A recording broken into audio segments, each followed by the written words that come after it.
Hi, I'm Suriva Fischer with Keller Williams Realty in Nashville, Tennessee, and today I have a special guest, Brad Poe from SWBC. He's a mortgage guy who's fabulous and has a lot of information that I thought would be so interesting to share with you. Thank you for being with me today, Brad.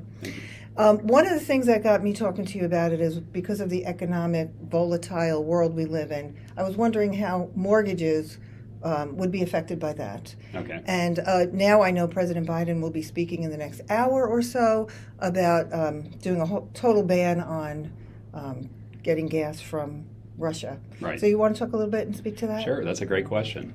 So a lot of factors impacting mortgage interest rates.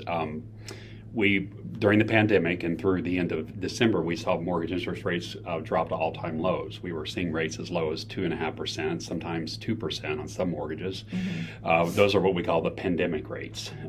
We've kind of moved out of that era now, and we're moving into a new era where there's a lot of things happening not only in the U.S. but globally that are impacting rates. So back in June, just as a history lesson, back in June the inflation numbers started reading high, and the federal chairman said at the time, look, it's transitory. This should not last very long.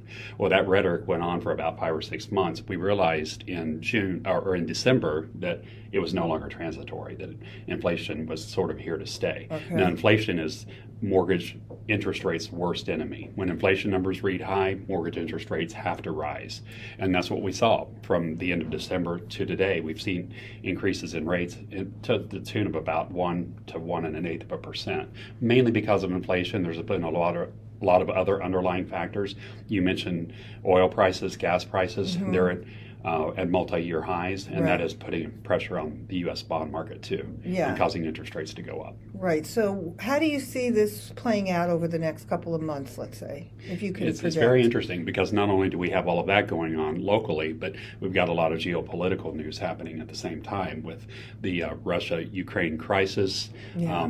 If that were the only thing going on, we would probably see interest rates going down right now. Really? But since we've got all these other things happening in the U.S. markets with inflation, gas prices and whatnot, we're seeing rates sort of tick up. Now, the Fed felt like, the Fed's under a lot of pressure right now to raise the short-term federal funds rate.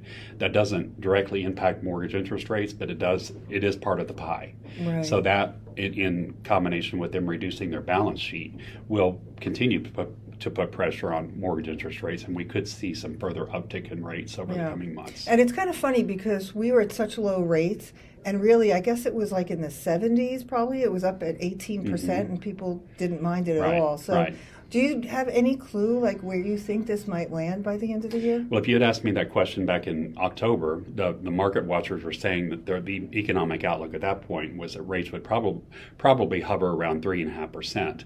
Okay. But so much has happened since then. So now we've kind of got a new benchmark. We're right now about 4 1/8 on a 30-year fixed. We're still in the mid-3s on a 15-year fixed, which is great. Historically, those are great rates. Okay, good. It's just the market's been conditioned to rates in the 2s, and now all of the millennials and all of the younger borrowing population is conditioned that that's where rates should be, and it's kind of the market's saying, well, rates are high.